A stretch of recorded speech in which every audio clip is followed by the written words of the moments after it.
ఈ దేశ ఉజ్వల భవిష్యత్తు నిర్మాణంలో తన విద్యార్థుల్ని బాధ్యతగల భాగస్వాములుగా తయారుచేయడానికి ఉపాధ్యాయుడు తన జీవిత సర్వస్వాన్ని ధారపోస్తుంటే దానికి ప్రతిఫలంగా మన దేశం ఏమిస్తున్నాము? సాయంత్రం 5 కావస్తోంది. మే నెల కావడంతో భానుడు ఇంకా తన ప్రతాపాన్ని చూపిస్తున్నాడు. పిల్లలకి సెలవులివ్వడంతో రాధ వాళ్ళని రాజమండ్రి తీసుకువెళ్ళింది. సో ఇంటికి వెళ్ళినా టీవీని ఆశ్రయించడం తప్ప చేసేదేం లేదు. దానికంటే చల్లగా రామకృష్ణ బీచ్లో కాలక్షేపం చేస్తే బెటర్ అనుకుని మెడికల్ కాలేజీ నుండి కారుని బీచ్ వైపు పోనిచ్చాను. మొత్తం విశాఖపట్నమంతా ఇక్కడే ఉన్నారా అన్నట్లుగా ఉంది జనసముద్రం. ఆ సంధ్యా సమయంలో సాగర సౌందర్యాన్ని ఆస్వాదిస్తూ పల్లీలు కొనుక్కుని తింటూ అక్కడే ఒక బల్లమీద కూర్చున్నాను.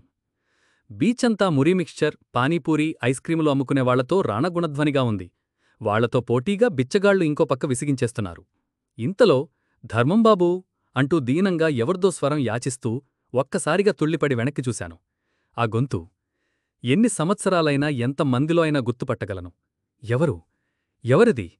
హఠాత్తుగా నాకు తెలియకుండానే నా నోటి నుండి వచ్చిందా ప్రశ్న. మీరు నారాయణమూర్తిగారు? ఒక్కసారిగా నా వైపు చాపుతూ చెయ్యి ఆగిపోయింది. ఆయన నన్ను గుర్తుపట్టడానికి ఎంతో ప్రయత్నం చేస్తున్నారు. లోతుకుపోయిన కళ్ళు, నుదుటిమీద చెమట బిందువులు, తెరుచుకున్న పెదవులు, పండిపోయిన గెడ్డం, కృశించిన శరీరంతో ఆ మనిషి నారాయణమూర్తిగారా కాదా అన్న మీమాంసలో కొట్టుకుపోతున్నాను. ఆయన తనని తాను మరిచిపోయినట్లు నావైపే ఆశ్చర్యంగా చూస్తూ నిలబడ్డారు. నా మనసు గతంలోకి తొంగిచూసింది. స్కూల్ రోజులు. నారాయణమూర్తి మాస్టారు కళ్లముందు మెదిలారు. మాస్టారు ఎప్పుడూ నా ఆదర్శం. నేనెప్పుడైనా తప్పుడు పని చేసినా, అబద్ధం చెప్పినా మాస్టారు ఎలా తెలుసుకోగలిగేవారో గాని ఎదురుగుండా ప్రత్యక్షమైపోయేవారు. ఇస్త్రీ చేసిన తెల్ల లాల్చీ, పంచా, నవ్వు మొహం, వెలిగిపోయే కళ్ళు, చేతిలో బెత్తం ఇవన్నీ కలిసి నన్ను తప్పుపని చేయకుండా ఆపేవి. ఆయనంటూ ఉండేవారు, నా విద్యార్థులు రత్నాలు, మాణిక్యాలు, నాకెంతో గర్వకారణం వాళ్లే. ఈ ప్రపంచంలో ఎక్కడున్నా సరే చెడు మార్గం వైపు ఎప్పుడూ వెళ్లరు అని ధీమాగా చెప్పేవారు. ఆయన బెత్తం ఎవరిమీదన్నా పడింది అంటే వాళ్ల జన్మ ధన్యమైనట్లే. అబద్ధం ఆడడం మహాపాపం, లంచం ఇవ్వడం, తీసుకోవడం నేరం అని ఎప్పుడూ బోధిస్తూ ఆత్మపరిశీలనే మనిషికి ఎంతో పెద్ద ప్రాయశ్చిత్తం. తనని తాను చదవలేనివాడు ప్రపంచాన్ని ఏమి చదవగలడు అనేవారు.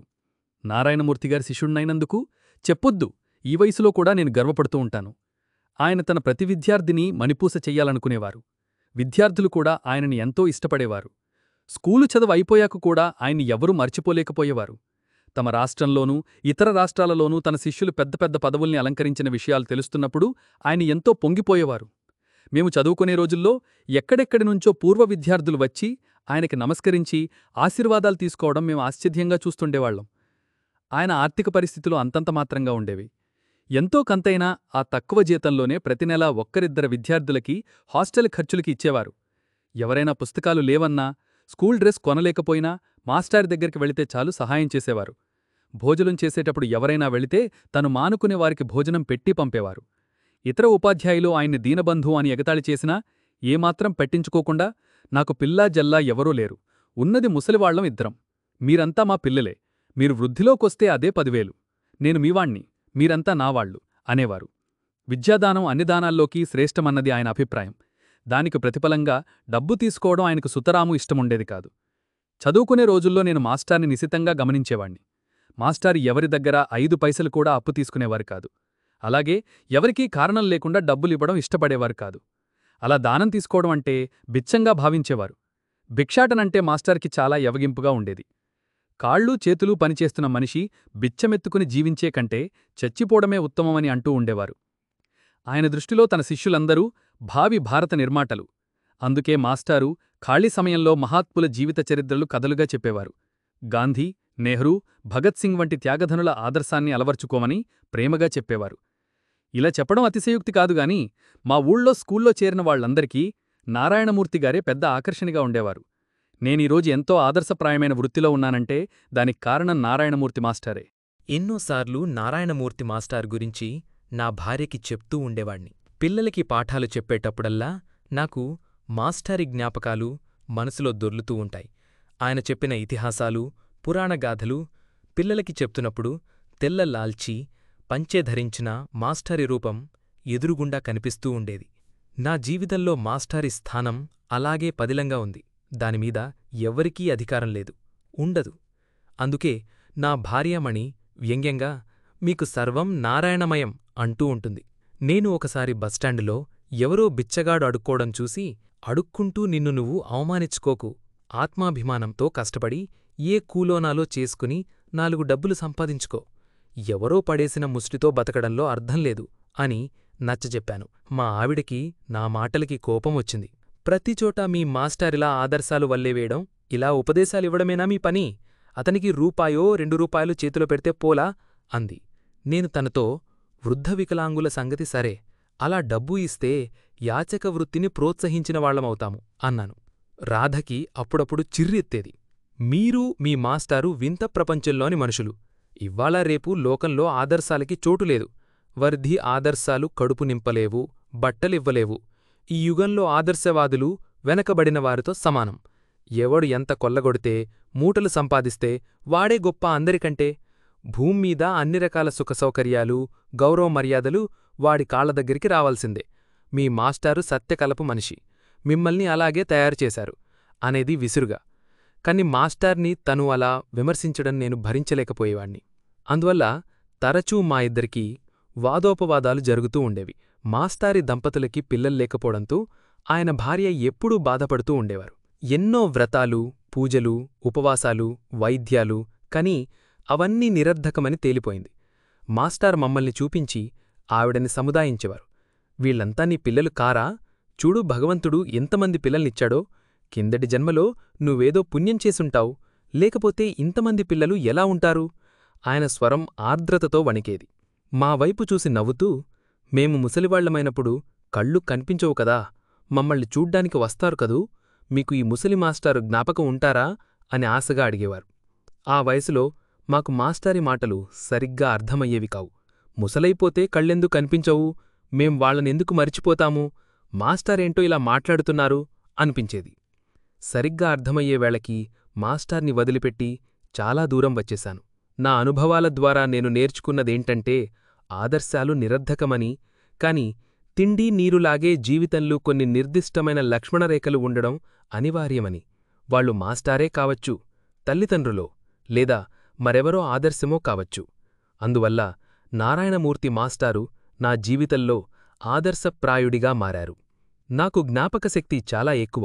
నిజం చెప్పాలంటే నా జీవితంలో చిన్నా పెద్ద సంఘటనలన్నీ నాకు చాలా బాగా జ్ఞాపకమే. అందుకేనేమో ఇన్ని సంవత్సరాల తర్వాత కూడా మాస్టార్ని చూస్తూనే గుర్తుపట్టాను. కాని ఆయనని ఆ విధంగా కలుస్తానని కలలో కూడా ఊహించలేదు. మాస్టారు పురాణాలు పాటలుగా పాడుతూ బిచ్చమెత్తుకోవడమా? ఆ రోజుల్లోని ఆదర్శప్రాయుడైన మా గురువగారు ఈవాళ్ల ఇలా బిచ్చగాడి అవతారంలో కనిపిస్తూంటే నమ్మకం కుదరడంలేదు. ఎలా జరిగిందసలు? ఇంకెవరైనా అయితే నమ్మేవాళ్లమేమో, కాని మాస్టారిలా భిక్షాటన అంటేనే తీవ్రంగా అసహించుకునే మాస్టారు తనే బిచ్చగాడిగా మారడమా? ఏంటి ఈ విధి వైపరీత్యం? అది ఆయనని అత్యంత శ్రద్ధాసక్తులతో దేవుడుగా పూజించే విద్యార్థి ముందు చెయ్యి జాపి నాకో రూపాయి దానం చేయండి బాగూ అంటూ చాక్పోసు డస్టరు బెత్తం పట్టుకున్న చేతిలో ఈవాళ ఒక సత్తుబొచ్చ పట్టుకుని దీనంగా యాచించడం చూస్తే కడుపు తరుక్కుపోయింది. మీరు నారాయణమూర్తిగారు కదూ? నా ప్రశ్న వినగానే చాచిన చెయ్యి వణకడం స్పష్టంగా తెలిసింది. ఆయన తన మొహం తిప్పేసుకున్నారు. ఆయనని ఆపి అడిగాను, సర్, మీరు నన్ను గుర్తుపట్టలేదా? నేను రాజేష్, రంగాపురం గ్రామంలో మున్సిపల్ స్కూల్లో చదువుకున్నాను మీ దగ్గర. డాక్టర్ అయి ఈ ఊరు ట్రాన్స్ఫర్ మీద వచ్చాను. రాజేష్ నా విద్యార్థి. రాజేష్, రంగాపురం స్కూల్. గొనుక్కుంటూ నావైపు చూస్తున్నాగారు. ఆయన కళ్లల్లోంచి పెళ్ళుబుకిన, కన్నీళ్లు మాసిపోయినా చిరిగిపోయిన పంచమీద పడసాగాయి. ఆయన తన గతం గురించి చెప్పసాగారు.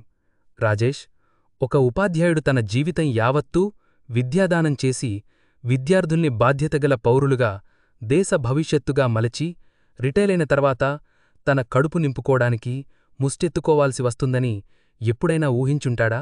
కాని ప్రభుత్వ యంత్రాంగం నిర్లక్ష్యం వల్ల నేను ఈ వృత్తిని ఎంచుకోవాల్సి వచ్చింది. నా పెన్షన్ కోసం ఎంతమంది దగ్గర ఎన్ని రకాలుగా కాళ్లా వేళ్లా పడ్డానో నీకేం తెలుసు? కిందనుంచి పైవాడి వరకు అందరూ లంచాలు అడిగేవాళ్లే. ఎమ్మెల్యేలు, మంత్రులు, పెద్ద పెద్ద అధికారులు అందరి గుమ్మాలకి వెళ్ళి తలదించుకుని ఎంతగా ప్రాధేయపడ్డానో. కాని ఒక సాధారణ ఉపాధ్యాయుడి గోడు వినడానికి తీరిక ఎవరికీ?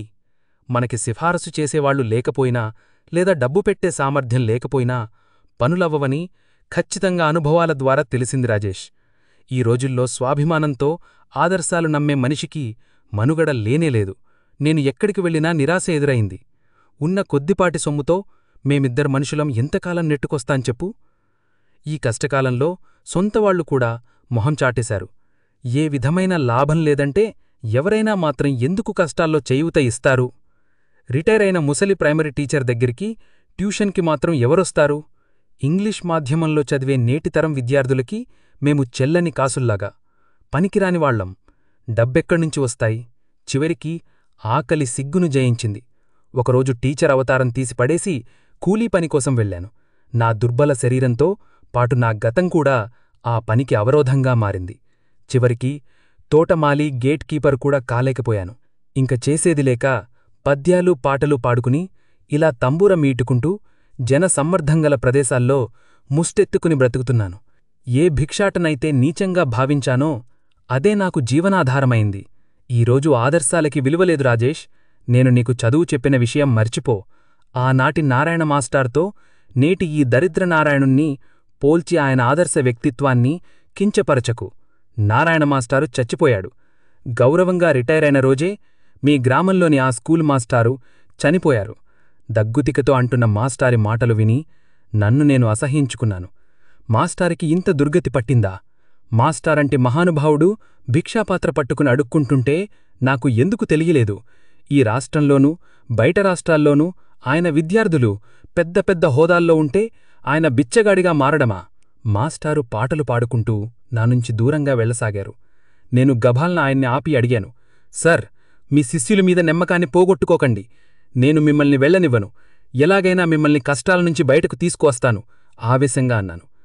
తర్వాత మాస్టార్నుంచి ముఖ్యమైన కాగితాలన్నీ తీసుకుని ఆయన పెన్షన్ కోసం 3 వారాలు సెలవు పెట్టి మరీ తెలిసిన వాళ్లతో చెప్పించి ప్రయత్నాలు చేశాను.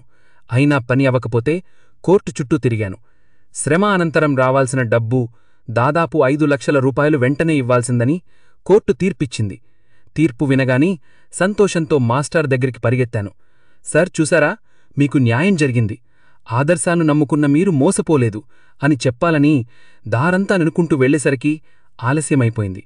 ఈ తీర్పు ఆయనకు చేరేలోపే ఆకలి, అనారోగ్యం, మానసిక వ్యధతో మాస్టారు ఈ లోకం విడిచి వెళ్ళిపోయారు. మాస్టారి భార్య ఈ తీర్పు పట్ల ఏమీ సంతోషం వెలిబర్చలేదు. ఆ డబ్బుతో తన భర్తలాంటి ఉపాధ్యాయుల కోసం ఒక ట్రస్ట్ ఏర్పాటు చేయమని సలహా ఇచ్చారు. నేను నిశ్చేష్టంగా నిలబడిపోయాను. నారాయణమూర్తి మాస్టారు లాంటి మహాపురుషుణ్ణి ఇలా పోగొట్టుకోవడం నాకు ఎంతో ఆవేదన కలగజేసింది.